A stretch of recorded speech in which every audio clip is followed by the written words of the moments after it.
শুধু 4টি কাঁচা আম দিয়ে মাত্র 10 মিনিটে মিস্টার ম্যাঙ্গো শরবত তৈরি করে বছর জুড়ে সংরক্ষণ করে রাখুন।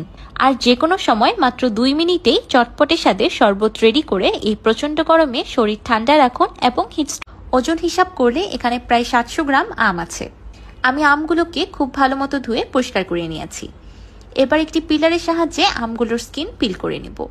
কাঁচা আমের মিস্টার ম্যাঙ্গো ক্যান্ডিটা খেতে যেমন হালকা টক মিষ্টি আর সেই সাথে চটপটে হয়ে থাকে, এই শরবতটাও ঠিক তেমনই হবে। খাওয়ার সময় একদম মনে হবে আপনি মিস্টার ম্যাঙ্গো ক্যান্ডি খাচ্ছেন। সবগুলো আম পিল করা হয়ে গিয়েছে। এবার আমগুলো একটি প্রেসার কুকারে দিয়ে দিচ্ছি। এবার আমি দিয়ে দিলাম 1 কাপ পানি। এখন প্রেসার কুকারের ঢাকনাটাকে বন্ধ করে চুলার মিডিয়াম টু হাই হিটে আমগুলোকে সিদ্ধ করে নিব 5টা সিটি আসা পর্যন্ত। আমগুলো খুব ভালোভাবে সিদ্ধ হয়ে গিয়েছে। এবার এগুলোকে চুলা থেকে নামিয়ে নিলাম। এই সময় আমগুলো প্রচন্ড গরম আছে, তাই আমগুলোকে সম্পূর্ণ ঠান্ডা করে নিব। তাহলে চলুন এই সময় শরবতের একটা স্পেশাল মশলা তৈরি করে নিই। শরবতের স্পেশাল মশলা তৈরি করার জন্য প্রথমে একটি প্যানে দিয়ে দিলাম 1 টেবিল চামচ আস্ত জিরা, 1 টেবিল চামচ মৌরি আর 1 টেবিল চামচ কালো গোলমরিচ। এবার চুলার একদম লো হিটে মশলাগুলোকে হালকা ভেজে নিব। অতিরিক্ত আছে মশলাগুলো ভাজা যাবে না, তাহলে কিন্তু পুড়ে যাবে আর মশলার ফ্লেভারটাও নষ্ট হয়ে যাবে। জিরা আর মৌরি ঠান্ডা ধরনের মশলা, এগুলো খেলে পেট দীর্ঘ সময় পর্যন্ত ঠান্ডা থাকে।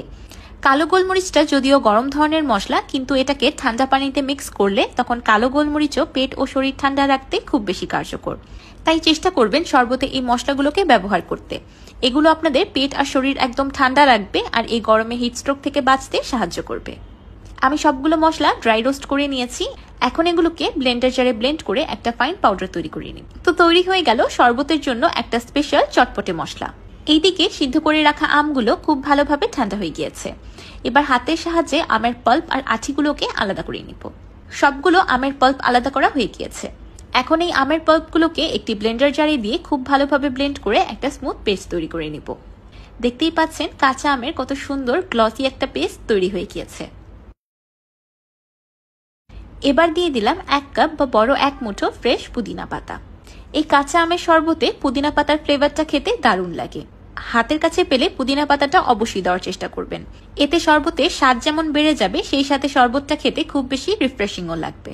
পুদিনা পাতাগুলো খুব ভালোভাবে ব্লেন্ড হয়ে গিয়েছে। আমার এগুলোকে ব্লেন্ড করতে কোনো রকম পানির প্রয়োজন হয়নি। আপনাদের ক্ষেত্রে যদি অল্প একটু পানি লাগে তাহলে অ্যাড করতে পারেন। এবার একটি প্যানে দিয়ে দিলাম 3 কাপ চিনি।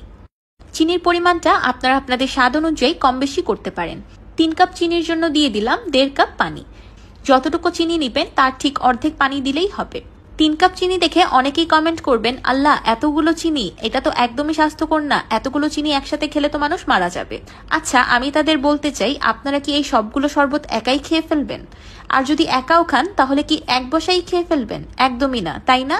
তার মানে এই 3 কাপ চিনি একবারে আপনার পেটে যাবে না, তাই ভয় পাওয়ার কোনোই কারণ নেই।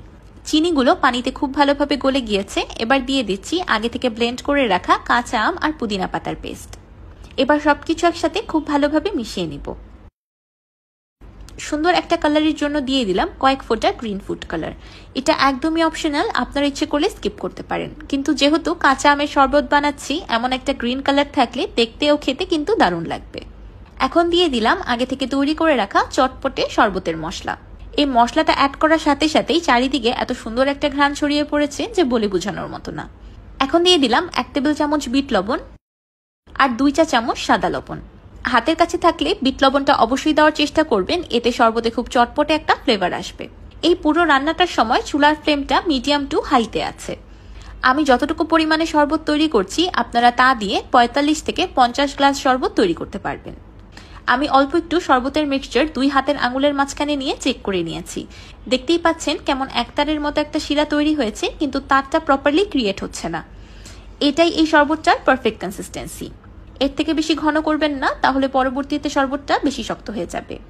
এবার শরবতটাকে চুলা থেকে নামিয়ে একটি বাটিতে ট্রান্সফার করে নিলাম। এখন আমি শরবতটাকে সম্পূর্ণ ঠান্ডা করে রুম টেম্পারেচারে নিয়ে আসবো।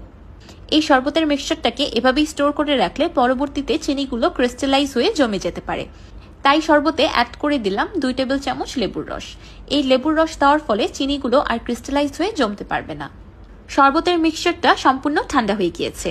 এবার এটাকে এই অবস্থায় যে কোনো শুকনো পরিষ্কার এয়ারটাইট কন্টেইনারে করে নর্মাল ফ্রিজে সংরক্ষণ করতে পারবেন 1 বছরের মতো।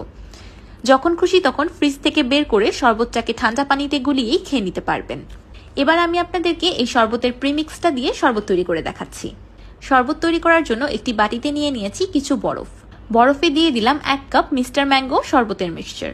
এবার দিয়ে দিলাম 2 কাপ বা হাফ লিটার পানি। শরবতের টেস্টটাকে আরো বেশি এনহ্যান্স করার জন্য দিয়ে দিলাম লেবু কুচি, পুদিনা পাতা কুচি আর চিয়া সিডস।